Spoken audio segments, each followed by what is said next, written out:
Welcome to More Than Mindset, the only podcast that bridges the gap between spirituality and success. Go beyond the mind with clarity and confidence coach Kim Guillory and learn how to integrate your passion to serve with your skills and experience to create a business you love. Let's get started.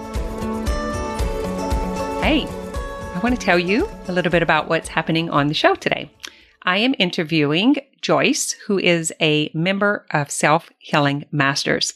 And she's also been part of the Integrative Life community for a couple of years. She's attended some retreats. She's worked with the Integrative Life coaches. And now watching her transformation and actually just being a part of her creating this new reality, this new identity has been so inspiring for me that I asked her to come onto the show and share her experience and also to maybe inspire someone else who didn't think a life of joy and satisfaction and fulfillment and wholeness was possible. That's what I have for you. I hope you enjoy. Hello, and welcome back to the show. I have a guest. Her name is Joyce, and Joyce is a self-healing master. And we are going to talk about her experience with the Punchline approach and in the community, at retreat, with the coaches, all of the things that have transformed your life in the last couple of years. And I just want to give you the opportunity to celebrate it publicly. I think it's been so fun to watch you, to watch the, would I say coming out of your shell or discovering your true identity, breaking free? What would you say if you were to, in one lump sum, what would you call it? Transforming, breaking free from the life that I had that was so restrictive and so pushing me down, and to be able to be free from that and just, I've talked about being able to fly, and I really do truly feel like I have been lifted up and I have wings and I can do pretty much anything now. And it is just very much a relief. And I am very joyful to be able to live my life in the freedom that I now have. Can we go back to a couple of years ago in the state that you were in, the position you found yourself in? You wake up one day, you're like, just paint the picture. Well, I've been on this new path since the summer of 2018, which was when I left my husband. I just couldn't live in that environment anymore. It was killing me. And I knew that I had no choice, but I had to take care of me. It was very difficult to leave. I had some grandchildren, step-grandchildren, and I had been a very integral part of their life. And I had a couple of dogs that I was very attached to. And I just sorry, but I got to. And fortunately, I came back down here to Louisiana where I've lived before, and I've had support. I had a nice support group with just previous friends and family. That was the main reason I chose to come here. And I also felt safe because it's a distance away from the other place I lived with, the old relationship. And in the past, I've had other relationships that ended similarly. I had to take care of me and just remove myself from the setting and to a distance where I couldn't cave and go back or have him knocking on my door and that kind of stuff. So important, right? Because it's such a big step. And then our brain keeps wanting to go back to that old comfortable familiar, even though it's killing us, Yeah. How and were even you married? I was married for 18 years. And how old are you at this point? I am 66. Yeah. So that's a huge jump. It was my second marriage, and I had stayed single for 15 years in between. So I had been part of an Al-Anon program and 12-step programs and thought I had done all the work. And then I was able to just go out and find somebody else. And I found the same old crap, only in a different format. So, okay. And hold on a second. Let's stay there because this is so what we do. Mm-hmm. The same old crap. We think we can eject the circumstance and free and clean, and we don't realize that the patterns of our mind will recreate it if we don't clean it up. There were some very destructive patterns in my own thinking that led me back into that kind of setting. I was in a victim mode, didn't realize that I was bringing that on myself. In We fact, never want to hear that, by the way. yeah, I almost did it. I stayed as long as I did because I did not want to go through a second divorce. And I kept saying, well, I might as well just stay in this one because if I leave this one, I'm just going to find another one like it. And finally, I just said, well, I want to have a happy retirement and I'm not going to live like this anymore. Can we talk about this for a second? Because I know some of the listeners are going to understand this. I didn't want to be seen as a failure, a second divorce. Like, how long did that thought or that belief keep you in this position? Probably 18 years, because I pretty much knew from the start that it wasn't right. It wasn't working, but I didn't want to admit it. I just put my nose to the grindstone and said, I'm going to make this work. And because you believed, or you were told that it was forever, or if you committed, you need to, because I wanted it to work. I wanted to be married. I wanted to have a husband. I wanted to share a life together. I wanted to build dreams together. I wanted to, have companionship and everything. And it just wasn't right pretty much from the start. And I tried to make it into what I wanted it to be, and it didn't work. Mm-hmm. And then you come back to Louisiana, you reconnect with old friends, you somehow stumbled into our community. So Peggy and I were colleagues. We taught together 20, 30 years ago, whenever that was. And we've maintained contact over the years. And so we've been lifelong friends. And so Peggy kept talking about the time I got down here, she went on a spring retreat with you, and she had posted it on Facebook. And when I read about it, I was like, I want to experience that. And I immediately signed up. And she was like, what? You signed up? She was in shock.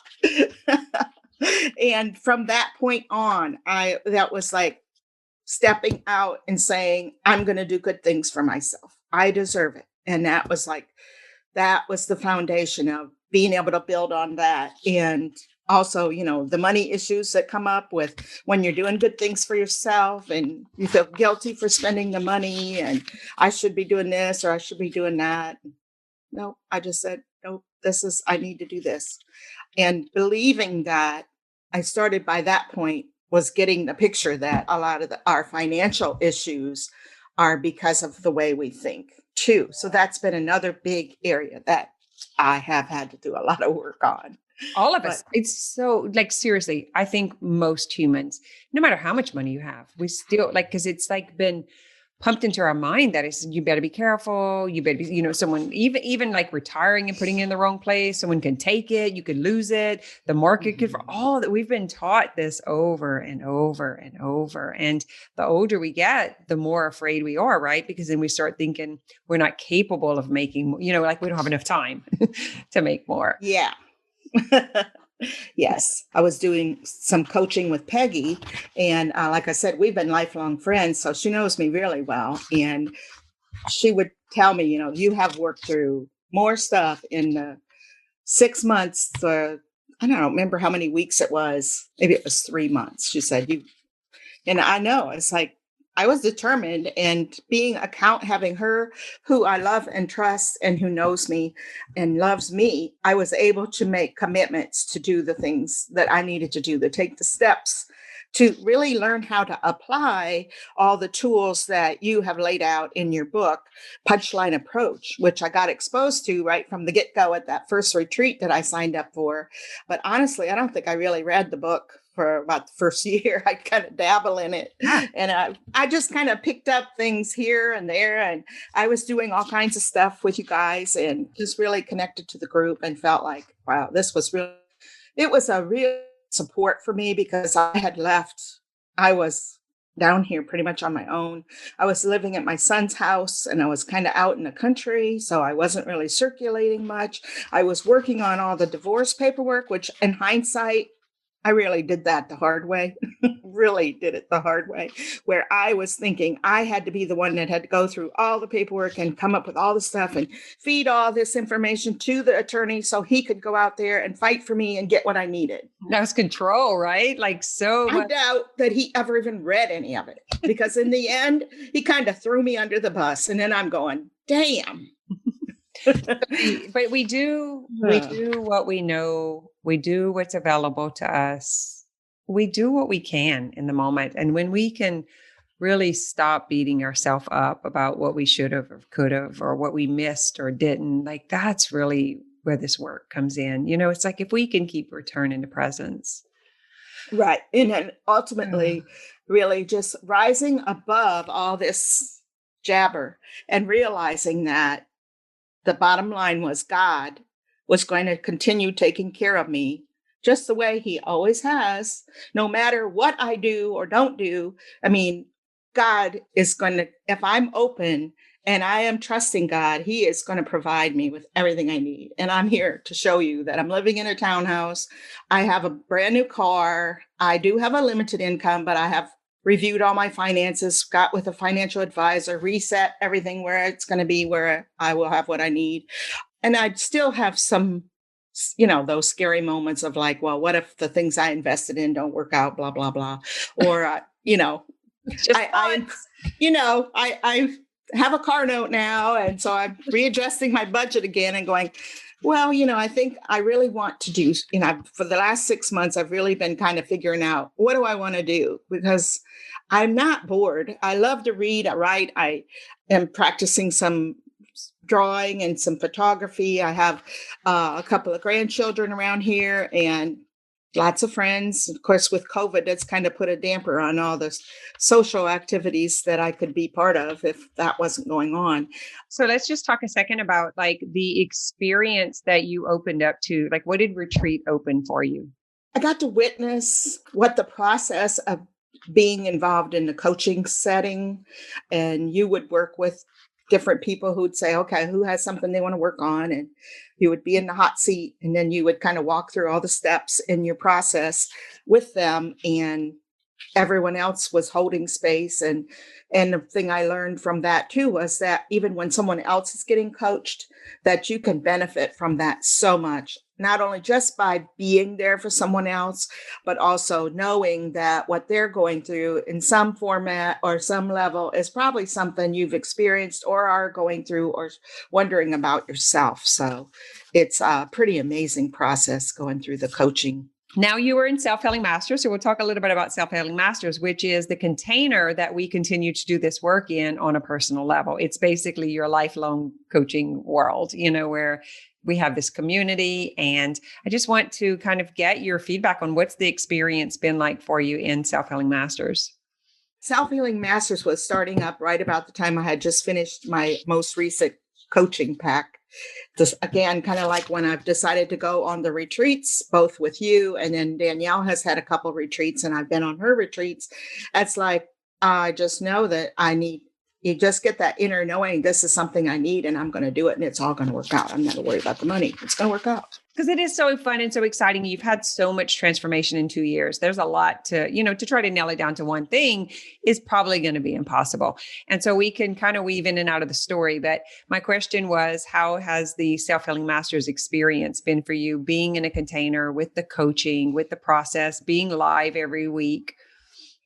It has been a lifesaver. With it being during COVID, the connection started last June, I think it was, where I kind of jumped in on the morning meditations that you've been doing. And that gave me a sense of I'm not alone. I have these other people. I had people that cared, that listened, that, we did a little social kind of how's everybody doing kind of afterward a lot of times. And that was just a lifeline for me.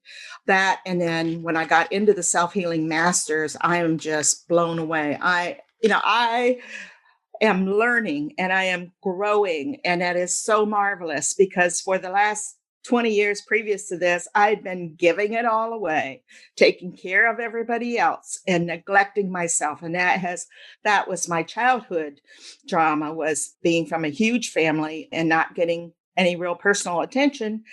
I ended up having a lot of patterns where I just neglect myself.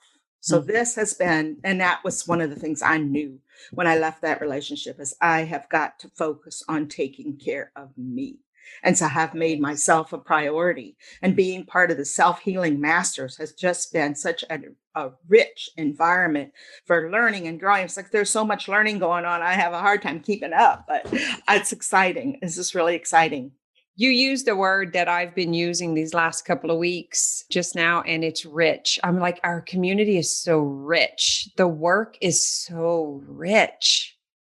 Like It really is. oh, It's like so deep, so many levels to it, so many different aspects of what we're learning about ourselves. When you brought in the human design and what kind of energy we have, and it's just really amazing. It's just very transformational. It just gives you so much more dimension, really, so much more dimension to expand out and explore and discover what all is the available to perception. you. It's like the perception opens up to exploration, and suddenly you're just like in wonder and awe and what else and what else and what else. And that's what I was going to ask you. It was like when you just said whatever you just said earlier, and I said, oh, you're taking me somewhere else.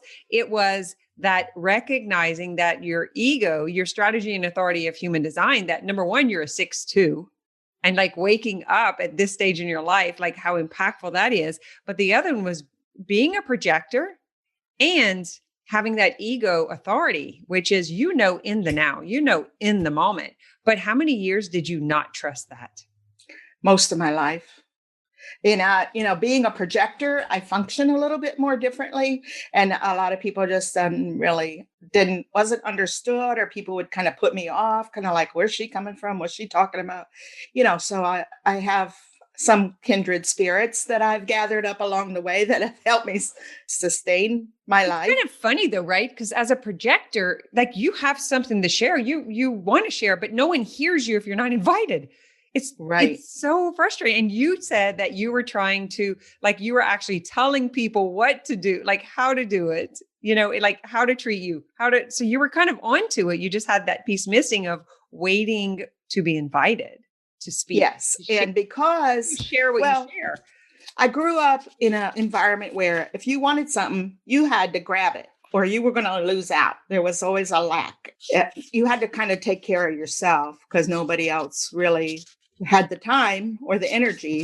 And so if you didn't speak up, you went without. So I kind of live by that. And it's kind of like, okay, I'm not going to be left out. I want this and I'm going to go for it and I'm going to make it happen.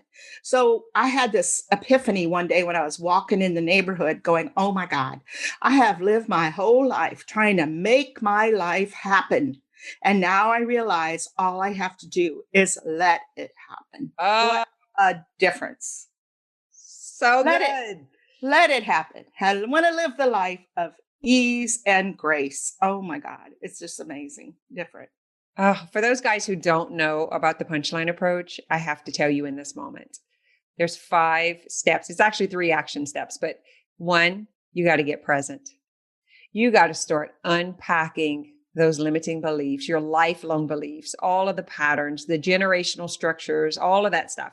You have to unpack that so that you can understand it. And then you have to start navigating around the habits and behavior. You have to change. You have to interrupt the old pathways, the neural pathways that you think are truth. You have to change that trajectory. Once you do those 3 steps, then you create the vision of what you want from here. Like, what do I want to experience in my life? What do I want to create? And you create that vision. We do this at retreat. You create that vision in your mind and you bring it on board in the emotional body so that you're in the vibration of it. You're seeing it, you're witnessing it, you're letting it go all the way through your bone marrow, all the way through your cells, and you vibrate in it.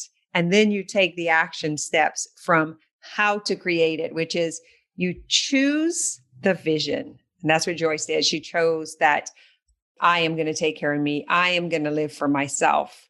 And then you got to commit to it all the way through, non-negotiable. And you said that I needed to move far away so I would not go back to the old habit. So I wouldn't go back to the old comfortable. And so it's like you want to commit all the way to yourself, to the vision, and then you cultivate it as if it were. And that's the community, is having the community that treats you as the new identity. I think that is the secret to Self-Healing Masters, because you can create change, you can move, you can change your thoughts. But if your environment is still treating you as the old person, then your brain, your pathway, you go right back to being the old person. So you cultivate it as if it already happened. And you continue doing that every day, and then you get your brain coached. So that's the punchline. That's the punch. And the line is what Joyce just said. It's living your life's legacy as an integrated being on all levels: mental, emotional, physical, spiritual, financial, occupational, intellectual. And then in your natural essence, that's where you are now, discovering your design, doing the coach work with Peggy, the retreats with Danielle, the retreats with Peggy, coming to the calls, all of that stuff. That your natural essence is now expressing in ease and flow. And speaking up for myself, and even though I know I have to wait for an invitation, like you have pointed out to me, Kim, it's like you are getting invitations and you are right. I just have to be open to them. Well, and you're not used to looking for them, right? Now that you know your design and now that you understand, and it like everything started making sense to you. So now your brain can relax, your nervous system can relax. You can drop the victim, you can drop the old stories, and you can see it from a different perspective. That's what the change I see in you. And I realized at the beginning, and I want to talk about this, is I'm a little tough. Like I scared you off you were like, I don't know about this, right? I created that defensive wall that came up in you, right? Like, yeah, I was pretty defensive. What would you say? Not buffered? Kind of sharp. Well, you were just really excited and really knew that you had something important to do and you were about to do it. You really did. You would show up even when very other few people were showing up, and you just kept going. So your determination has been a great role model for me. And I remember one day in meditation, you softened a lot. You're more approachable. I've seen you growing too, Kim. I mean, that's the benefit of having an ongoing conversation, like within our group. We really are getting to know everybody on an intimate level. And sure, those walls are going to kind of start dropping, and we're really going to get a little more comfortable with each other, and we're going to be more accepting of each other. And then, the walls drop and everybody softens a little bit, and we can just really relax and support each other, be there for each other, and watch each other grow. It's really exciting. And be in our authentic identities. To me, that's the most beautiful part, is that discovering your design, discovering your inner essence, and working through the shame of showing up as her, because it is the shame. The shame is everything that we're running and hiding and defending ourselves from. We don't want to be seen raw and vulnerable and as ourself. We'll say, like, undressed, whenever we don't have the mask. I don't mean naked in our clothes. I mean, when we take the mask of who we've been pretending to be according to our family, our environment, our work area, whatever it is, you take that mask off, and there is a risk of rejecting the true you. The whole point of being able to just live my life, just let my life unfold, is so novel to me, and that it's really okay. I'm still working through a lot of things. So being the age I am and trying to kind of create a new life for myself. And I'm not just an old woman. I am a woman that has a lot of experience and has gained a lot of knowledge and has a lot of deep understanding and compassion. And I have a lot to offer people. Mm-hmm. And we want it. I have an urgency for the world to show up as their true self, so you can play the part that you're meant to play for humanity, for us all to come together. I think it's so important to shed the mask, those identities that are not us, those old belief systems. It's such good news that it's okay to be me. All I have to do is be me and be real, because I've always wanted to be real, but every time I try to be real, people would shut me down. So now it's like, okay, finally the universe has kind of evolved to the point where it's okay. You can come out now. You can come out and play. You can come out and you don't have to make anything happen. Look, this is an invitation. Like, hey, would you come on and talk, just talk about your transformation? Let's talk about the story. Let's talk about the work we're doing together. And you know why it's important to me? Because there are people over 50 years old who are in a separate life from the rest of the world, who are by themselves, especially this year, who don't know they have a place to go. They don't know they have a community they can belong to. They are disconnected, and that creates depression because of the loneliness. And I think it's so important to share with others that there is a place that you can come and be yourself, and you can come and you can commune. We can break bread and wine. We laugh. We joke about the stuff that we tell ourselves, it's like, it's a beautiful place to come and be a human. And the people in Self-Healing Masters and in the coaching community are so loving and so accepting. I mean, I'm a lot different than a lot of y'all, but I mean, everybody's like, oh yeah, Joyce, come on. We want you here. It's like, wow, it's just so good. That's the invitation. Fun. Oh my God. Come on, Joyce, come over here. We want you here. Like, I want to know how that feels. You're going to make me cry. I want to know how that feels. It feels amazing, almost too good to be real. But it is real. And I have been experiencing it going on 2 years, and nobody's kicked me to the curb yet. Does your brain tell you that I might do something wrong? I might say something wrong. They might not like what I do. Is there? No, I'm more judgmental of myself than other people are of me. Really focused in on what kind of self-talk. What does my inner voice sound like? Mm-hmm. And I was just blown away. It was so eye-opening how I talk to myself. And she'd say, Joyce, that is harsh. Yeah, would you ever talk to me like that? Would you talk to anyone else like that? But when you come to the understanding of this, I'm the one that's holding myself back. I'm the one that's now, there's nobody else around me putting me down, but I'm still doing it to myself. Yes, that inner dialogue. Unbelievable. Oh, yes. Yeah. And that's like so excited that I'm so aware of it now. And I know I've already changed it a lot and continuing to do the work. And I'm just like thrilled that I don't have to be kicked. And, it wasn't physical. I never had any physical abuse in my life, but the emotional abuse that I've gone through my whole life and that I had continued to torment myself with. It's like, hey, let that shit go. You don't have to live like that anymore. Thank you, God. Mm-hmm. That's like at retreat when we do that little exercise where we look into each other's eyes and just hold the space and, just look and it's like for someone to really look at us and love us and accept us is so hard. Like I see you as you are and you're welcome here. And we want you here and we want more of you. We want more of you on board. It's so humbling.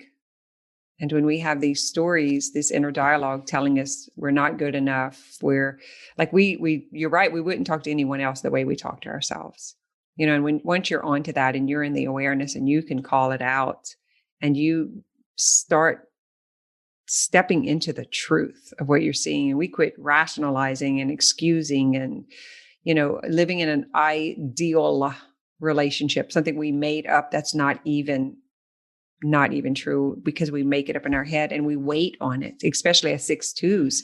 We see the higher potential in others, we see as the visionary. And so we're waiting on it because we believe in it so much.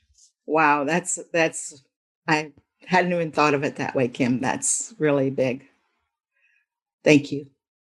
Yeah. I have always kind of like made it be what I thought it could be because I could see the vision of what it could be. And then just disappointed because it never played out the way I wanted it. Twos are disappointed because of the vision. We have we hold that vision and we see so much potential and possibility. And then we expect, but once we're onto it and we recognize, then we can actually like love the visionary in us. We can love that belief in humanity. We can love that future that we see. That's the difference between what you saw with me 2 years ago and what you see with me today that you said has made such a change is I was in this urgent mode. I felt like time, like it was kind of like when I had kids at home and I needed them to know that like this was a sin and this was wrong and this is going to get you in trouble. I had this urgency to save them. Like I only had so much time. Right. And I felt that with the coaching community. I was like, we have to get this out there. We have a 28% suicide rate here. And it's like week after week after week after week, we were burying people. We just buried another like 30-year-old mom of 2 kids, like a couple of weeks ago, and an 18-year-old before that. And so I had an urgency that I had to hurry up and tell the world. But then I'm realizing as the 6-2 visionaries, actually, we can see that, but it doesn't mean that we have to create it or make it happen. And when I was able to like do that stop, the SOS, stop, so I can see that this sensation of urgency like is coming from my thoughts and open to explore. Is that true? Do I need to, because I was trying to break people through stuff so much faster than their physical bodies could even handle it before, their nervous systems couldn't even handle it. But I didn't know. I was just thought that everybody could get this like now. And then the stay. So it's, for those who are listening, it's this stop so you can see what is happening. And then open so these sensations can come forward, because otherwise you're going to react to them and say and do things that you don't really want to do to try to control. And then you stay for 90 seconds. So you stop, open, stay. In 90 seconds, these sensations will pass. And then you're not reactive, you're more responsive. And that's what you detected. And that's the work I was doing, that you detected the difference, that you're like, oh, you're actually so much more approachable. But at one time it was like, you came to yoga, right? And it was like, I was straight up and to the point and, without that exposing first and explaining and educating. So we all have work. And I love that about Self-Healing Masters, that I am with you guys doing the work. I'm not the guru. I'm not the one who has it all together. I am showing up in human form and I'm doing my work as my design. And we're learning and discovering it together. And the healing that's ongoing is priceless. It's just absolutely priceless. Well, you've pretty much done everything now. You've done my retreats, you've done Danielle's, you've done Peggy's, you've done coach packages with Peggy and Danielle. You've done coaching in the group. Yeah. You got to show up. You got to be real, and you've got to commit and make this important a priority.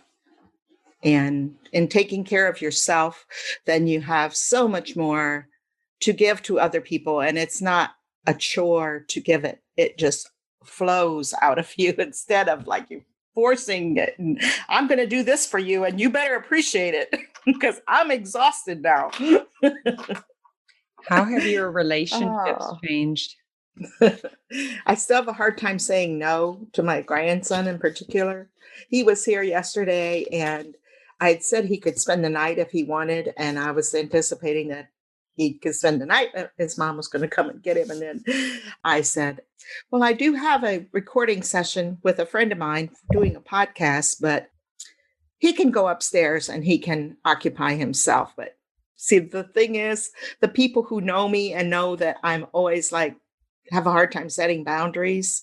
They're like, no, it's okay. You don't, I'll come get him because he needs to come home.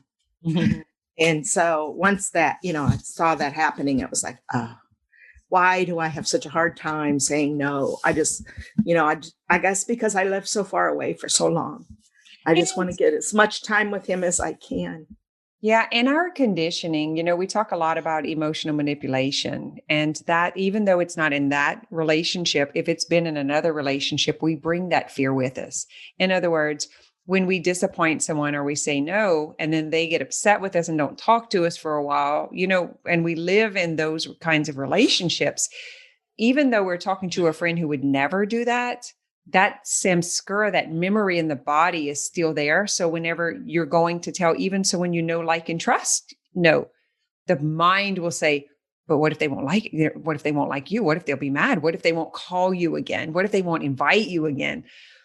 And then we kind of go into this panic and freeze. And then we say things we don't want to say because we don't have access to our frontal cortex.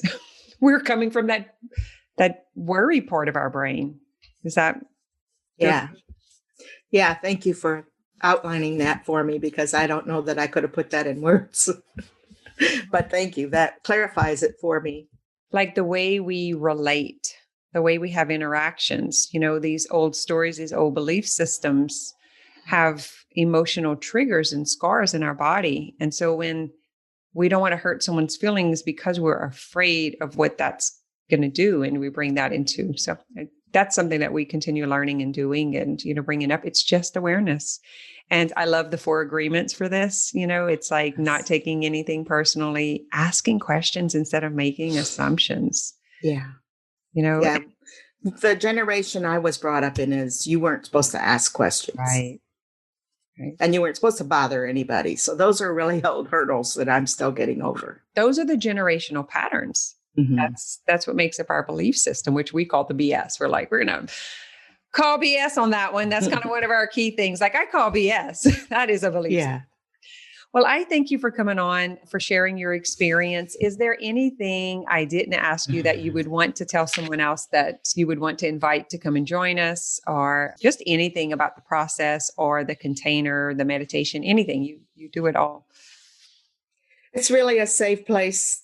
The Self-Healing Masters is just open, and yet at the same time it's safe because we're all working kind of on the same issues. So it really bridges that gap to where you really do feel a connection, even with different personalities. That doesn't matter. Like there's a lot of generators in the group, but we have projectors, we have reflectors, we have a little bit of all the variety, but everyone's in their proper place as themselves. And so it gels so beautifully. Like for you in particular, being a projector, I kind of watch and scan the group to make sure it's like, oh, you need a direct invitation, right? This one needs to reflect for us. And this one, needs to respond. And so we ask and treat each other from that perspective. I think that makes a difference. What do you think? Yeah, I think it's still taking a little getting used to because it's so new to us, but it's definitely a gift. Really is a gift in self-awareness and also in receiving from other people, because that's another big area that I haven't been very comfortable with receiving. I've always given and given and given till I didn't have anything more to give. But now I'm letting kind of it come in and feeling like, oh, I've got some energy now. Yay, I can do things. So good. I can say, I think I'm going to be successful in having a happy retirement. Yeah. So this is to those who are at any age, especially if you find yourself alone or what would you say, like that familiar environment that you were used to, right? Because it came at that kind of time for you. And I know this is for many people. There are so many people I have talked to who have realized through this COVID transition that they're not in the relationship they want to be in, because that slowing down and not having so many distractions has bubbled up all of the stuff that's not working. All right, my friend, I'm going to end this. Thank you so much for coming on the show. Thanks for having me. All righty, folks, that's a wrap. I hope you enjoyed hearing Joyce's story. And I also hope that she has inspired you the way that she has done for me. Watching the work that is happening in Self-Healing Masters has been mind-blowing. Guys, you should come over. Seriously. Look in the show notes, click on the link, come check it out. Thanks for listening to this episode of More Than Mindset.